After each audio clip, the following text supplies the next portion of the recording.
পনির ভর্তা কেমন লাগলো? দারুণ, মানে কি খাচ্ছিলাম মানে বলা যাবে না, পুরো বনগাঁ থেকে আসা সার্থক।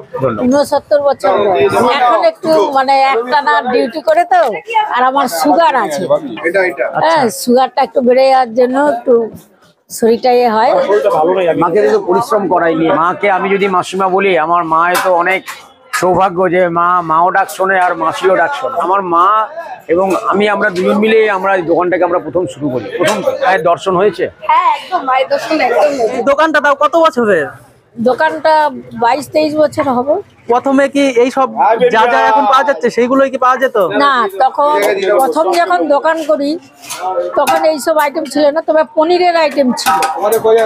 প্রথম থেকেই কি ভেজ আইটেম ছিল? প্রথম থেকেই ভেজ আইটেম ছিল। কি কি ছিল? আর তখন মিক্স ভেজ তো সবসময়, ডাল মাখানি, চানা পনির, এইগুলো কয়েকটা মাল ছিল, বাটার পনির, পালংকন পনির, এইগুলো প্রথমে ছিল। তারপর আস্তে আস্তে ছেলে সব মালগুলো বাড়ায়।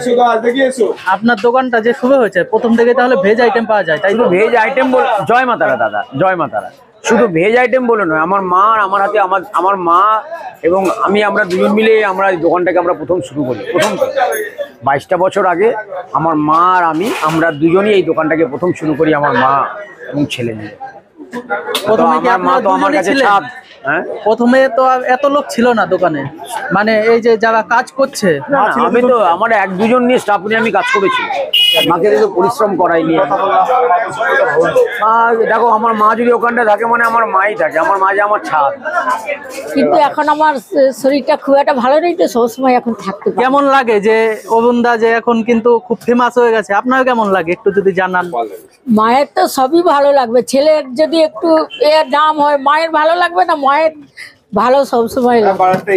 আপনার বয়সটা কত? আমার 69 বছর বয়স। 69 বছর। তখন থেকে আপনি দোকানে এখানে আছেন, হ্যাঁ, তাই তো? আমি সবসময় দোকানে আছি। আচ্ছা, মানে সকালবেলায় যে আসেন একভাবে দোকান শেষ হওয়ার পর তারপর বাড়িতে যান? আমি সকালবেলা, আমাকে তো নিউ মার্কেটে ছেড়ে দিতে, বাজার সব এখানে আসে, এরাই মাল সব রেডি করে দেয় আর সে রান্না করে, ফুল নিয়ে এসেই রান্না করে। আমি 12টার দিকে আসি, বাড়িতে স্নান খাওয়াটা সেরে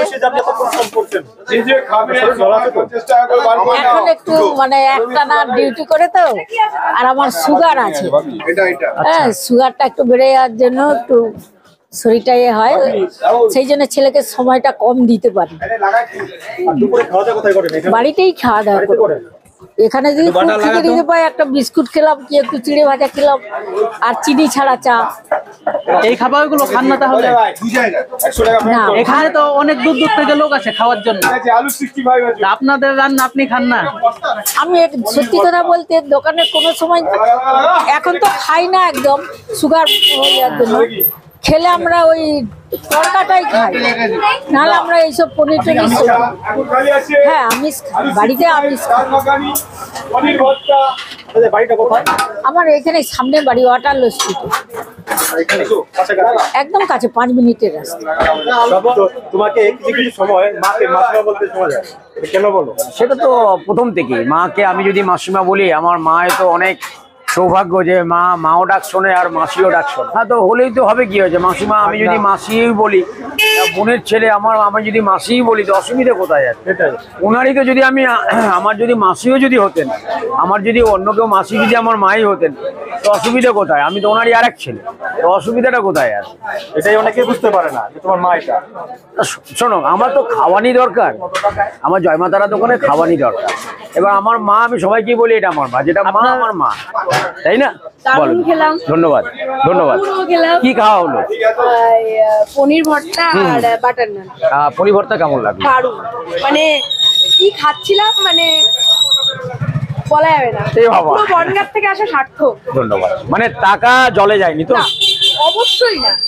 এই যে এত জায়গায় বিরিয়ানি খাই, এ খাই ও খাই, বাট খেলাম যে খুব সিম্পলের মধ্যে অপূর্ব। ধন্যবাদ, ধন্যবাদ। এটাই তো আমার কাছে বড় পাওয়া। একদম একদম ভালো থেকো। একদিন আসবো, আমি খিচুড়ি খেতে এসেছিলাম, তোমার পনির দেয়া স্পেশাল খিচুড়ি। আরেকদিন এসে একটু সময় করে এসো একদিন। হ্যাঁ, আমি দুপুরেই এসেছিলাম।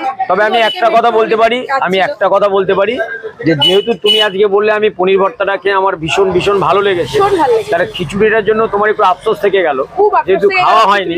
তাহলে আরেকদিন জয়মাতারা দোকানে আরেকদিন আসতে তো হবেই। পালং পনির ট্রাই করা পালং পনির নয় তো, পালং পনির না, পালংকন পনির।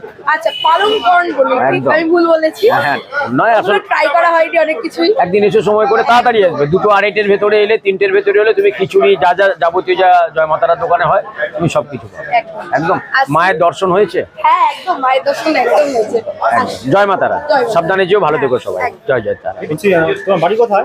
আমার বাড়ি বনগাঁ। বনগাঁ। বনগাঁ থেকে এখানে খেতে এসছো? বনগাঁ থেকে আমি এখানে খেতে এসেছি শুধুমাত্র অরুণদার দোকানের খাবার আর খাবো বলে। মায়ের ছোট- ওটা বাটার নান ছিল, আমি এত জায়গায় বাটার নান খেয়েছি, আর এই বাটার নানটা খেলাম, মানে ওটা শুধু বাটার ছিল না, নানের পরে বাটার ছিল, এটা বোঝাটা খুব দুষ্কর ছিল। দারুণ, একদম খেয়ে মন ভরে এটা গেছে। তোমার ফার্স্ট টাইম ছিল? একদম ফার্স্ট টাইম। আবার আসবে? আবার অবশ্যই আসবো, আমি খিচুড়িটাই ট্রাই করিনি, আর সাথে বেগুন চুন্দুরি, ওটা ট্রাই করতে আসতেই হবে। গিয়েছিলাম মেট্রোপলিতে, আমার ক্যামেরার একটু কাজ ছিল, আমি ওখানে এসেছিলাম মেট্রোপলিতে। তারপরে আমি যে অরুণদার দোকানে খাবো। তাহলে তোমার বাড়ি বনগাঁয়, তাই তো? বনগাঁ থেকে এখানে এসছো, তাই তো? বনগাঁ থেকে এসেছি শুধুমাত্র অরুণদার দোকানে খাবো বলে। তাহলে নেক্সট টাইম তাহলে খিচুড়ি ট্রাই করতে আসবে, তাই তো? একদম খিচুড়ি আর বেগুন চুন্দুরি। একদম।